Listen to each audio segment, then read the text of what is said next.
दोस्तों नमस्कार, मैं हूं प्रदीप कुमार। आप देख रहे हैं पॉलिटिकल आइडिया। पॉलिटिकल आइडिया के आज के इस अंक में आप सभी दर्शकों का बहुत बहुत स्वागत है। मित्रों, आज हम बात करेंगे महाराष्ट्र में अगले महीने होने जा रहे विधान परिषद के चुनाव की। 10 सीटों के लिए चुनाव होना है 12 मई। यदि आवश्यकता पड़ी तो 12 मई को मतदान होगा 10 सीटों पर। और इन 10 सीटों में जो समीकरण है उसके आधार पर एक सीट मात्र महाविकास अघाड़ी को मिलना है। महाविकास अघाड़ी महाराष्ट्र में यानी उद्धव ठाकरे की पार्टी शिवसेना।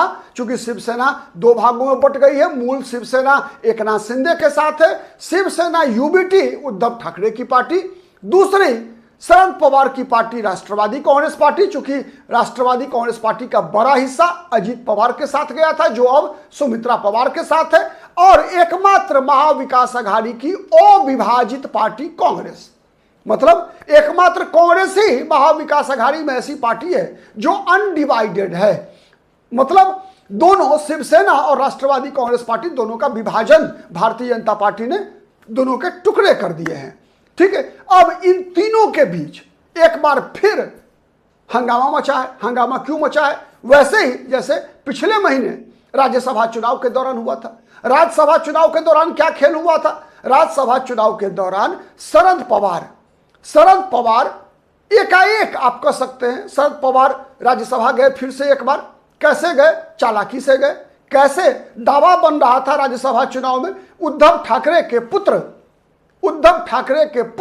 आदित्य ठाकरे चाह रहे थे कि वो सीट शिवसेना को मिले। कांग्रेस चाह रही थी कि इस बार नंबर कांग्रेस का है तो कांग्रेस को मिलना चाहिए। सुप्रिया सुले ने दावा ठोका कि शरद पवार को, चूंकि महाराष्ट्र की राजनीति के सबसे बड़े नेता हैं, तो उनको कैसे इग्नोर किया जा सकता है। तो अंतोगत्वा सुप्रिया सुले ने ऐसी सेटिंग की, ऐसी खेल किया, जिससे शरद पवार एक बार फिर से कह सकते हैं कि व्हील चेयर पर होते हुए भी जाकर राज्यसभा की शपथ ले आए हैं शरद पवार। मतलब पहले नंबर की पार्टी शिवसेना, दूसरे नंबर की पार्टी कांग्रेस मुंह ताकती रह गई। मतलब 20 सीट विधायकों वाली शिवसेना यूबीटी प्रियंका चतुर्वेदी को आदित्य ठाकरे भेजना चाहते थे। अब प्रियंका चतुर्वेदी मुंह ताकती रह गई, आदित्य ठाकरे इंतजार करते रह गए।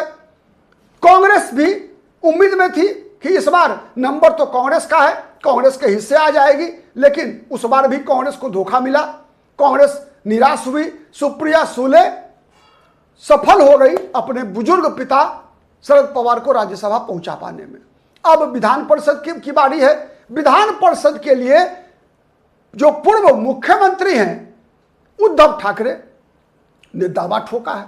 अब उद्धव ठाकरे एक तो पूर्व मुख्यमंत्री हैं, सुप्रिया सुले को कीमत अदा करनी है, क्योंकि पिछले महीने ही पिता उद्धव ठाकरे के समर्थन से ही गए राज्यसभा। ठीक है, तो उसकी कीमत चुकानी है। कांग्रेस एक बार फिर जो है बीच चौराहे पर खड़ी है।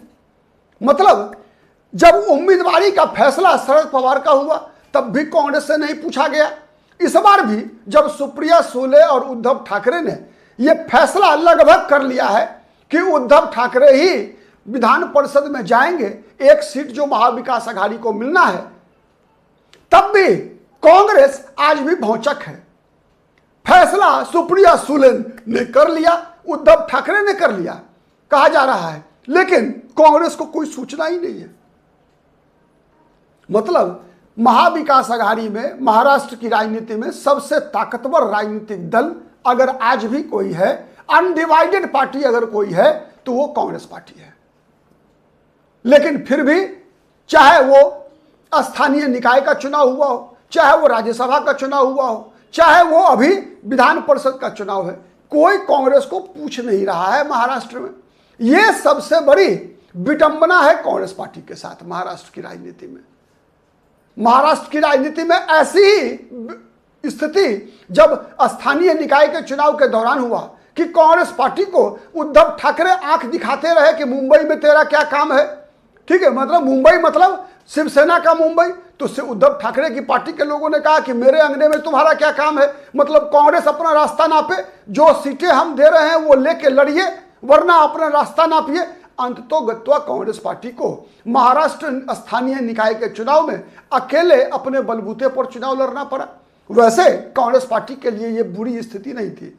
कांग्रेस पार्टी क्यों समझ नहीं पा रही है कि शिवसेना उसके लिए नेचुरल एलाई नहीं है। कांग्रेस महाराष्ट्र में क्यों नहीं समझ पा रही है कि सबसे बेहतर विपक्ष में अगर किसी राजनीतिक दल के लिए संभावना मौजूद है महाराष्ट्र की राजनीति में, तो वो एकमात्र कांग्रेस पार्टी है। कांग्रेस पार्टी महाराष्ट्र में क्यों नहीं समझ पा रही है कि उद्धव ठाकरे की पार्टी हो चाहे शरद पवार की पार्टी हो, अंतिम सांसें गिन रही है।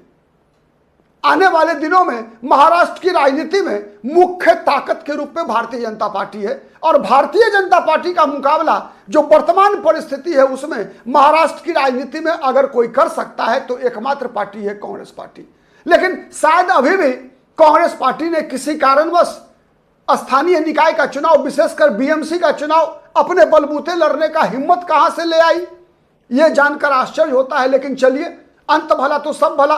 कांग्रेस ने स्थानीय निकाय के चुनाव के दौरान हिम्मत किया, साहस दिखाया। एक बार साहस दिखाया तो परिणाम भी बुरा नहीं रहा। कम से कम कांग्रेस पार्टी अपना आधार तो बचाने में कामयाब रही, वरना कांग्रेस का नुकसान कितना हुआ है उद्धव ठाकरे के साथ गठबंधन करने से। आज आप देखा होगा आपने स्थानीय निकाय के चुनाव के दौरान, स्थानीय निकाय के चुनाव में कई म्युनिसिपल कॉरपोरेशंस में या म्युनिसिपैलिटी में शिवसेना उद्धव ठाकरे की पार्टी को भी मुसलमानों का वोट मिला। कैसे मिला, क्यों मिला? क्या ये एकमात्र कारण नहीं है कि उद्धव ठाकरे उस अलायंस के मुख्यमंत्री बने थे जिस अलायंस में कांग्रेस पार्टी और राष्ट्रवादी कांग्रेस पार्टी थी? मतलब उद्धव ठाकरे को सेकुलर पॉलिटिक्स का जो एक स्पेस है, उस स्पेस में एंट्री किसने दिया? कांग्रेस नहीं दिया ना। तो अपने पैरों पे कुल्हाड़ी तो कांग्रेस नहीं मारा, और अभी भी उसी कुल्हाड़ी मारने का परिणाम है कि आज कांग्रेस पार्टी को चाहे राज्यसभा चुनाव हो चाहे विधान परिषद का चुनाव हो, सब किनारे लगाने में सफल हो जाते हैं। आप याद कीजिए दोस्तों, 2024 का विधानसभा चुनाव, 2024 महाराष्ट्र विधानसभा चुनाव से पहले हुआ था लोकसभा चुनाव, ठीक 6 महीने पहले। 6 महीने पहले जब लोकसभा का चुनाव हुआ तो क्या परिणाम आया था? सबसे बड़ी पार्टी बनकर कांग्रेस उभरी थी। सच है या नहीं है? लेकिन फिर क्या हुआ विधानसभा चुनाव के दौरान कि कांग्रेस अपने गठबंधन में भी 1 नंबर की पार्टी नहीं बन पाई, और परिणाम तो उल्टा रहा, सीधा उल्टा रहा। विधानसभा चुनाव में, लोकसभा चुनाव के परिणाम के आधार पर सबको यह अनुमान लगा रहा था कि महाविकास आघाड़ी का सत्ता में आना तय है, गारंटेड है। लेकिन जीती हुई बाजी हार गई महाविकास आघाड़ी, केवल एक कारण से हार गई। इसलिए हार गई कि उद्धव ठाकरे की शर्तों पर, शरद पवार की शर्तों पर कांग्रेस समझौता करने को तैयार होती गई, कांग्रेस कॉम्प्रोमाइज करती रही। अगर मैं कहूं कि Congress was compromised in Maharashtra by Uddhav Thackeray and Sharad Pawar and company, तो क्या यह गलत होगा? कमेंट करके बताइएगा कि जिस प्रकार का खेल कांग्रेस के साथ, चाहे वो राज्यसभा चुनाव के दौरान हो, चाहे वो उससे पहले विधानसभा चुनाव के दौरान हो, या अभी विधान परिषद के चुनाव के दौरान, कि उद्धव ठाकरे को जाना है विधान परिषद लेकिन कांग्रेस से बात भी नहीं कर रहा है कोई। फैसला एक तरफा सुप्रिया सुले उद्धव ठाकरे ले रहे हैं, वैसे ही जैसे राज्यसभा चुनाव के दौरान शरद पवार के बारे में ले लिया गया। तो कौन है जिम्मेवार इसके लिए? कांग्रेस पार्टी, उद्धव ठाकरे, सुप्रिया सुले? कौन जिम्मेवार होगा इसके लिए? अपना आधार खुद कांग्रेस गंवाती जा रही है बारी बारी। आप कितने सहमत हैं इस विश्लेषण से? कमेंट करके बताइएगा। हमारा विश्लेषण पसंद आता है मित्रों तो प्लीज लाइक कीजिए, लाइक कीजिए, शेयर कीजिए, जिससे कि अधिक से अधिक लोगों तक हमारी बातें पहुंच सके। अब तक यदि पॉलिटिकल आइडिया को सब्सक्राइब नहीं किया है तो प्लीज सब्सक्राइब इट। आज के लिए इतना ही, फिर मुलाकात होगी किसी अन्य मुद्दे पर। तब तक के लिए नमस्कार।